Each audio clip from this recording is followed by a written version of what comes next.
Halo teman-teman semua, balik lagi kepada podcast kami, podcast Sudut Makna. Dengan saya di sini, Hana dari Youth PPA IO 0738 akan menjadi moderator kita pada podcast kali ini. Pada kesempatan kali ini, kita akan mengangkat tema podcast yang keren, yang seru, yaitu Education is not a scam. Wow, keren banget kan tema kita pada hari ini? Tapi nggak kalah keren juga dengan narasumber yang kita undang pada kali ini. Narasumber yang kita undang kali ini yaitu fasilitator Yayasan Compassion Cluster Bali. Dengan melatar belakangi pendidikan S1 Hubungan Internasional di Universitas Pajajaran dan juga melanjuti pendidikannya di S2 di Universitas Bedfordshire yang dimana mengambil hubungan internasional juga. Tanpa lama lagi, kita langsung saja. Narasumber kita adalah Pak Anggia. Halo Pak Anggia. Apa kabar Hana? Aduh, ya baik sih Pak. Gimana kalau Pak Anggia, gimana kabarnya? Kabar saya baik. Kesibukannya? Sibukan saya seperti biasa tiap bulan karena ini baru bulan ke-6 saya ditugaskan untuk mendampingi teman-teman klaster Bali. Jadi sedang adaptasi. Sebelumnya kan saya di Yogyakarta cukup lama, 9 tahunan. Wow, berarti ini ya hitungan masih baru Masih gitu baru, ya. masih kenalan, masih hafal nama teman-teman. Coba dekat dengan anak-anak juga saling kenal. Oke, kita nyamannya manggil apa ini Pak Anggia? Pak Anggia Hmm. atau gimana kita akrabnya ini sekarang panggilannya?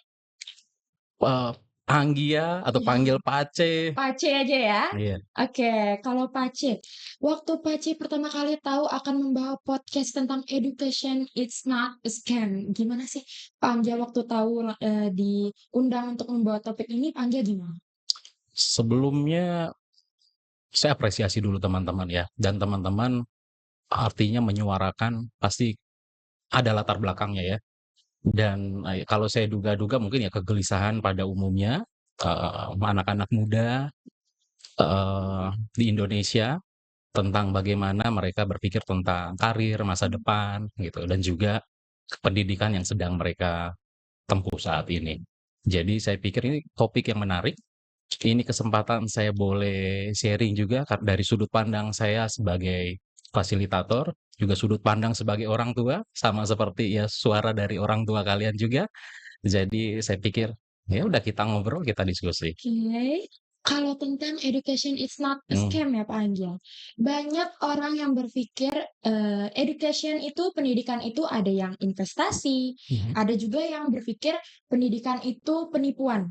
Nah, menurut Pak Anggia ini pertanyaan yang menarik ya lumayan ini ya.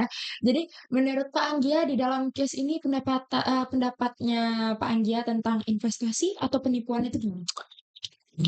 Mungkin saya mau mulai dari yang paling basic dulu. Pada dasarnya kalau pendidikan, belajar pada naturnya manusia itu menurunkan itu.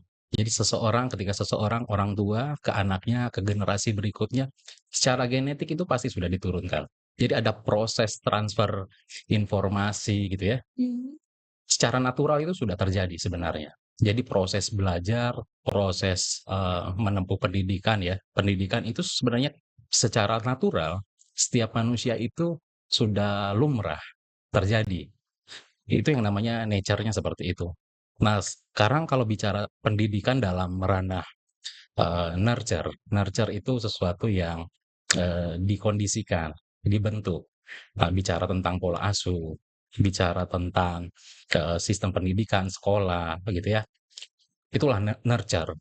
Jadi interaksi antara yang sifatnya biologis tadi, genetik, dengan apa yang dikondisikan dengan stimulasi, dengan kurikulum, dengan jenjang-jenjang pendidikan, tipe pendidikan tertentu, itulah yang nanti menentukan teman-teman, apakah itu sesuatu yang sifatnya eh, scam atau memang tujuannya mendidik gitu ya.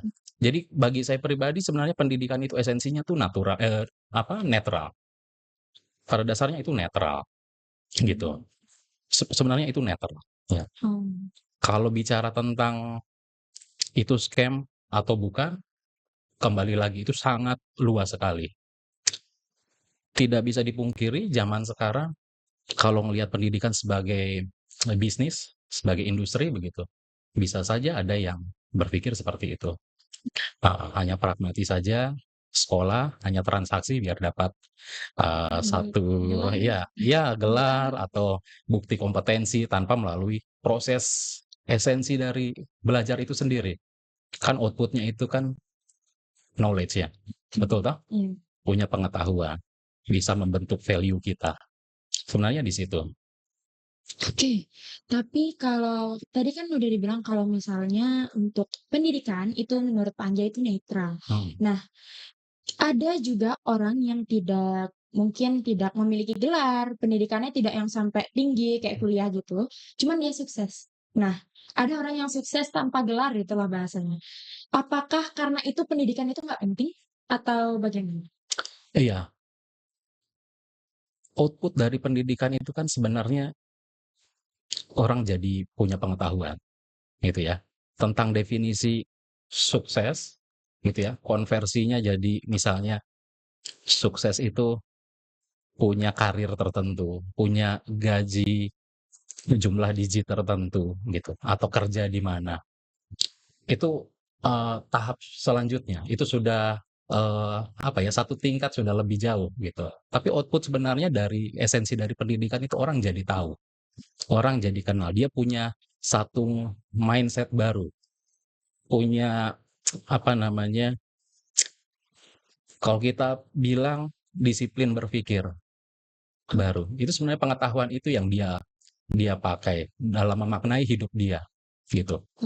Kal sorry, jadi kalau kalau hanya berhenti pada, eee, definisi tertentu saja misalnya karir, orang berlomba-lomba tidak akan mau lagi misalnya kontribusi atau kembali ke lingkungannya, Mmm, ke masyarakatnya, karena hanya mengacu pada satu definisi sukses saja. berarti kayak ya dengan, apa ya, bisa dibilang dengan kita bergelar, berpendidikan tuh kayak kita tahu skill kita gimana, terus kita adalah kayak titiknya kita tuh kelebihannya di sini, kayak gitu ya? Betul, Mmm, artinya begini, mmm, tadi output dari pendidikan itu kita jadi mhm, ya punya satu mindset, punya cara berpikir gitu ya, terlepas nanti karirnya. Bahkan ketika kamu jadi ibu rumah tangga aja, tetapi punya satu mindset berpikir yang baik, punya growth mindset ya, yang berkembang. Zaman berkembang terus, ya, teknologi berkembang terus, ilmu pengetahuan berkembang. Tapi ketika kamu punya set berpikir seperti itu yang kamu dapat ketika kamu menempuh pendidikan, kamu akan menjadi seorang yang berkualitas gitu ya. oke. Mau peranmu apa? Bahkan sebagai ibu rumah tangga atau bapak rumah tangga gitu. Gitu, jadi bagi teman-teman yang tanpa gelar misalnya, dan akhirnya dia boleh berhasil, eee, itu datang juga dari berbagai macam faktor, begitu. Sedangkan bagi teman-teman yang didesain lewat satu, proses menempuh pendidikan tertentu, misalnya pendidikan formal, ya mereka sudah menempuh jalur yang sudah disediakan itu, ada aturan mainnya di situ. Sedangkan ketika mereka yang memilih pengembangan diri sendiri secara otodidak gitu ya, bukan berarti mereka juga tidak berhasil. Tapi sistematika mereka belajar itu yang, eee, konsepnya mereka lakukan sendiri gitu ya, trial error sendiri. Oke. Menangkap ya? Oh iya, Oke oke oke. oke.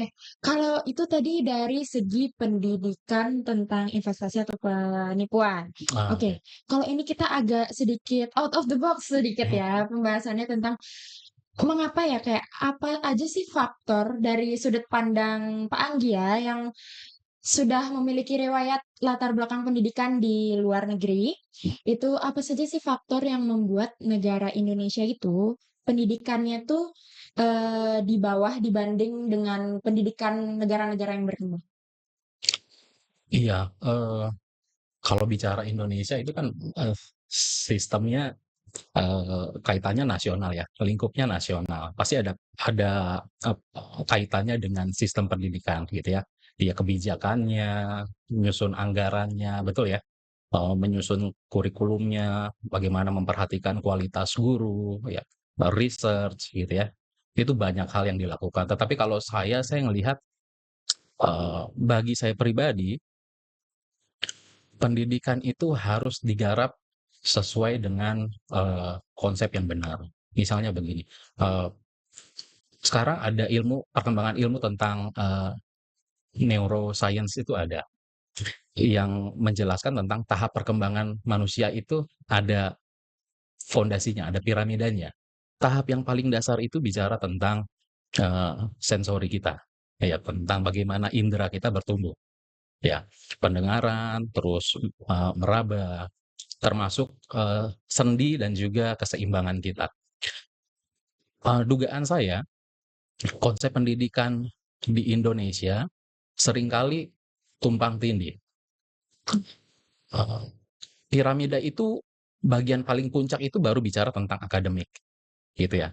Nah, sedangkan sekarang sepertinya konsep itu jadi, tidak begitu clear. Sekolah bisa berlomba-lomba sebelum usianya sudah dijejali gitu ya, ada rasa kompetitif gitu, kompetisi orang tua untuk bisa jauh-jauh lebih cepat di aspek akademisnya, gitu. Sedangkan di negara-negara lain, kalau saya amati, yang mereka tanamkan di usia dini itu mereka selesai dulu di bagian-bagian fondasi tadi, gitu. Sebelum nanti ke bagian, ujungnya tentang akademik, gitu, kemampuan kognitif akademik, gitu. Karena misalnya anak cowok di usia-usia tertentu dewasa dia baru matang. Makanya kenapa kita baru boleh bikin SIM dan lain sebagainya. Sebenarnya kan itu background-nya neuroscience itu. Jadi kalau kebalik kita porsinya lebih banyak di usia-usia kecil kita sudah push dengan porsi akademik dan lain sebagainya, tidak berkembang sesuai dengan desainnya, Oh, gitu. iya iya. Mhm. Oke. Nah, di luar negeri itu mereka, strict dengan tahapan perkembangan manusia di situ, sensori integrasi. Oke. Kalau berarti di luar negeri itu kayak bisa dibilang bahasanya itu lebih bertahap Iya, ya dibanding di mhm, Indonesia tuh kayak langsung sreg gitu, langsung cepat iya, gitu, langsung instan. Kalau misalnya di luar negeri itu bisa dibilang kayak dari bertahap, dari piramida yang udah Pak Angga jelasin tadi. betul. Mereka menggarap itu penting misalnya, begini deh, di usia kecil itu paling penting mereka terampil melakukan pekerjaan-pekerjaan rumah, house chores istilahnya, nyuciin sepatu sendiri, gitu, bersihin kelas, gitu ya, yang kayak begitu. Makanya sampai nanti, ketika sudah dewasa, eee, tahap terakhir tuh ininya yang diisi itu enak, gitu. Karena dia jadi tahu konsepnya. Aku, pinter pinter juga dong, bukan hanya kognitif tapi juga emosi juga pinter. Aku bisa kolaborasi dengan teman, aku bisa kerja sama. Kita nggak satu pemikiran, tapi tujuannya baik, sama-sama kita bisa kolaborasi. Nah, itu yang nggak balance biasanya. Mmm. Berarti untuk perbedaannya mungkin di luar negeri dengan di Indonesia seperti itu. Baik, kalau pembahasan tentang pendidikan, nah kadang kan ada orang tua yang sedikit merubah mindset anaknya tentang apa yang akan diambil oleh anaknya. Contohnya seperti kayak anaknya pengen A, orang tuanya nyuruh B. Nah gitu. Mhm. Jadi kira-kira apa ya, kayak ada nggak sih pengaruh orang tua tentang perubahan mindset anak terhadap pendidikan? Iya, eee, pasti besar ya, pola asuh tadi yang saya bilang ya, karena sebenarnya anak sedari kecil itu sudah pasti mewariskan, secara biologis tuh ada potensi kecerdasan dia, IQ gitu ya, tinggi badan, itu sudah secara genetik ada. Salah satu faktor yang mempengaruhi hal itu bisa berjalan maksimal atau tidak, pasti yang paling, skupnya sehari-hari ya orang tua pasti, gitu. Jadi penting ketika orang tua bisa, satu suara, bisa sama-sama bertumbuh juga. Jadi bukan hanya anaknya saja yang belajar dan bertumbuh gitu ya, tapi satu proses yang berjalan bersama-sama.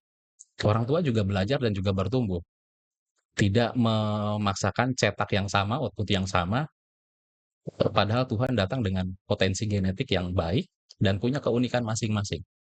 Makanya ada tes namanya DISC, itu Mhm. potensi genetik udah ada di situ. Iya sih, berarti lumayan mempengaruhi buat Pasti anak mempengaruhi. ya, pasti mempengaruhi.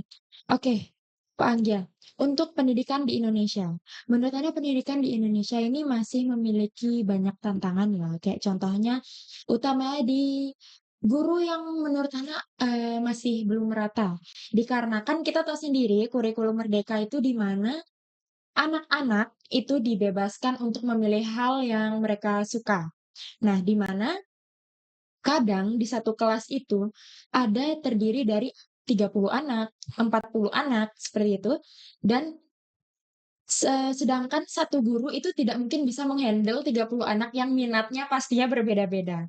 Nah, dan juga, seperti biaya pendidikan yang mahal, menurut Pak Anggia, itu bagaimana cara kita mungkin mengatasi itu di dalam pendidikan kita? Iya, pertama, ketika konsep pendidikan itu dilihat sebagai satu sistem pendidikan ya, makanya, massal ya, makanya kecenderungannya pendidikan itu kan massal ya, massal, gurunya sekian banyak, terus anggarannya dipersiapkan, dan ketika melakukan sesuatu yang massal seringkali biasanya kualitasnya itu jadi, tidak spesifik, tidak pukul rata begitu. Nah, cara yang paling mungkin dilakukan gitu ya, lagi-lagi saya levelnya ke level yang paling bisa kita pengaruhi itu dari orang tua, tetap dari rumah gitu Oke. ya. Ketika orang tua punya concern yang sama, punya visi yang sama gitu ya, tumbuh bersama-sama dengan anak mereka, pasti mereka akan, belajar dan mengupayakan yang terbaik dan tidak melulu itu mengeluarkan biaya yang besar. Contoh misalnya anak saya masih kecil gitu ya, memperkenalkan literasi sama numerasi ya, baca, hitung gitu ya, dimulai memang dari hal-hal yang sederhana sebenarnya gitu, tanpa harus terlalu rumit-rumit. Cukup dengan observasi, kami datang sama-sama bikin project sama-sama, belajar jualan, ngajak jualan, dia sudah jual, dia sambil berlatih kekuatan jarinya makin Mhm. bagus, dia bikin kerajinan, dia belajar jual, belajar public speaking, Oke, belajar belajar bisnis marketing, juga. betul, belajar hitung-hitungan juga. Dan, dia menemukan value kenapa dia lakukan itu dengan uang hasil yang dia dapat dari jualan itu di orang tua, dia pakai juga untuk membagi, ada profesi-profesi yang tukang apa ya, seperti kerja buruh Mhm. ya, biasanya mereka mangkal di lampu merah kalau di Bandung ada spot itu. Dia tertarik, dia mengamati itu dan punya rencana ketika nanti project yang dia buat itu berhasil, ada sedikit uang, dia pakai untuk, berbagi. Jadi sebenarnya bisa dimulai ketika fondasinya dari rumah, justru itu lebih kuat. Oke. Mhm. Oke, itu dari sekarang ini kita ngebahas tentang pendidikan formal, karena tadi Hana dengar Mhm. ada Pak Anja untuk menyinggung pendidikan formal ya, tadi sempat waktu menjelaskan.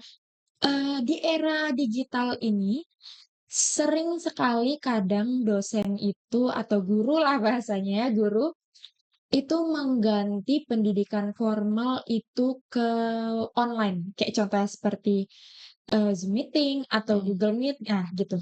Menurut Pak Angga, dengan kita bertemu di online ini, apakah bisa mengganti pendidikan kita yang formal? Oh, maksudmu yang konvensional gitu ya? Iya, Yang tatap muka mhm begitu? mhm. Oke. Sebenarnya itu satu media. Ketika Oke, ada terhambat, contohnya kemarin kan ketika, ada pandemi gitu ya, atau Covid-nya. bahkan bisa sekolah pun kamu sekolah di Inggris dari sini pun bisa Oh, gitu ya. Dan itu masih tetap pendidikan formal, tapi caranya nggak konvensional, oh, nggak tradisional gitu. Cara konvensional kamu harus ada di Inggris gitu. Kamu harus tinggal di situ juga, kamu belajar. Tapi dengan kemajuan teknologi, apakah bisa? Bisa.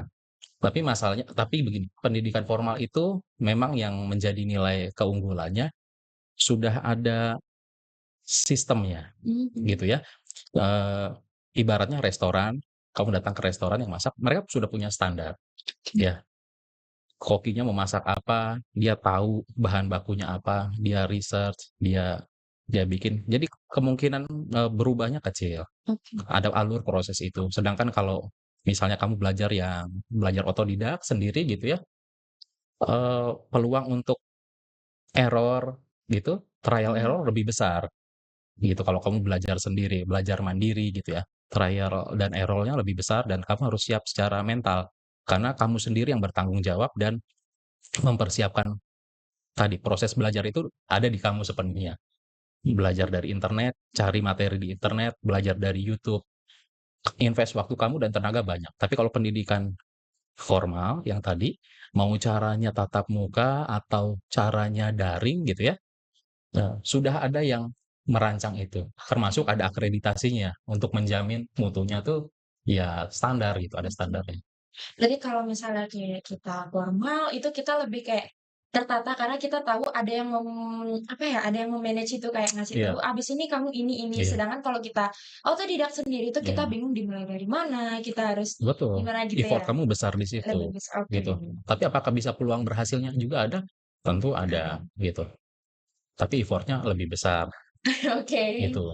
Oke, kita sudah membahas ini, kita balik lagi coba di topik awal, kita balik ke topik awal, tentang oke, mungkin ada dari penonton kita yang di Mhm. rumah, yang sedang nonton kita sekarang ini berpikir, mungkin ada motivasi, gimana sih motivasi kita, buat kita memberitahu untuk terus belajar di era mungkin sekarang gempuran orang-orang eee, yang nggak bergelar, yang nggak berpendidikan tinggi, tapi sukses. Ada nggak motivasinya buat kita yang mungkin lagi menjalani pendidikan, supaya lebih semangat lagi di saat kita melihat orang-orang yang, ya bisa dibilang yang tidak bergelar tuh sudah sukses, sudah di atas kita, itu benar.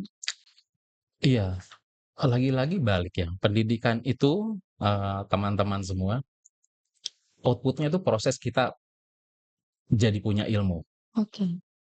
Ilmu itu satu bekal yang berharga dalam hidup, ya, berharga dalam hidup. Mau kamu profesinya apa nanti, kerjanya apa, bahkan tidak bekerja, maksudnya jadi ibu rumah tangga sekalipun, gitu ya. Dan, eee, keberhasilan itu tidak diukur dari konversinya hanya materi saja, gitu. Termasuk teman-teman yang menempuh cara secara, tadi otodidak. Mereka belajar sendiri dan mereka sukses. Kesuksesan itu kombinasi antara banyak sekali faktor. Ya kognitifnya tadi, ada kognitifnya juga, ada yang namanya kecerdasan emosional juga, Mhm. gitu ya. Jadi harus menyeluruh melihat satu keberhasilan, tidak bisa serta-merta lihat dia tidak, sekolah formal gitu Oke. ya, atau dia tidak punya gelar, dia berhasil saja, punya punya penghasilan sekian juta, bukan hanya dilihat seperti itu, tapi banyak aspek. Dia harus sehat juga, sehat mental gitu ya, Iya, mentalnya sehat gitu, relasi dia dengan sesama baik gitu ya, oke. punya hubungan yang baik dengan pencipta, dia, Oke. sayang ke pencipta dan sesama. Oke. Jadi bukan hanya dalam Berarti sisi itu harus saja, balance ya sebenarnya tentang balance semua, pendidikan dan tentang mental kita, gimana semua kita membangun holistik, relasi dengan orang lain juga gitu ya. betul. Oke. Oke, sekarang kita sudah di ujung pertanyaan kita ya. Oke, kira-kira dari Pak Anggia ada nggak tips atau saran buat penonton kita yang lagi nonton sekarang, yang Mhm, lagi nonton podcast kita sekarang tentang education it's not scam, mungkin ada tips atau saran dari Pak Anggia? Silakan. iya, saran dari saya, pendidikan itu sebenarnya satu proses kita mengenali diri kita, mengenali kehidupan kita gitu. Jadi bukan sesuatu yang, terlalu rumit sebenarnya, karena pada dasarnya kita sudah bawa proses itu secara biologi dalam diri kita, gitu ya. Gitu, sebagai manusia pasti diturunkan, dari orang tua turunkan ke kita. Tinggal bagaimana kita sebaik mungkin, mau keadaannya kondisi ekonomi kita, mau kondisi orang tua kita melakukan yang terbaik dalam proses belajar tadi, gitu. Paling bisa dimulai Bapak Ibu, kalau ada Bapak Ibu, orang tua yang nonton, dimulai dari rumah, gitu. Rumah itu fondasi paling kuat, fondasi paling kuat.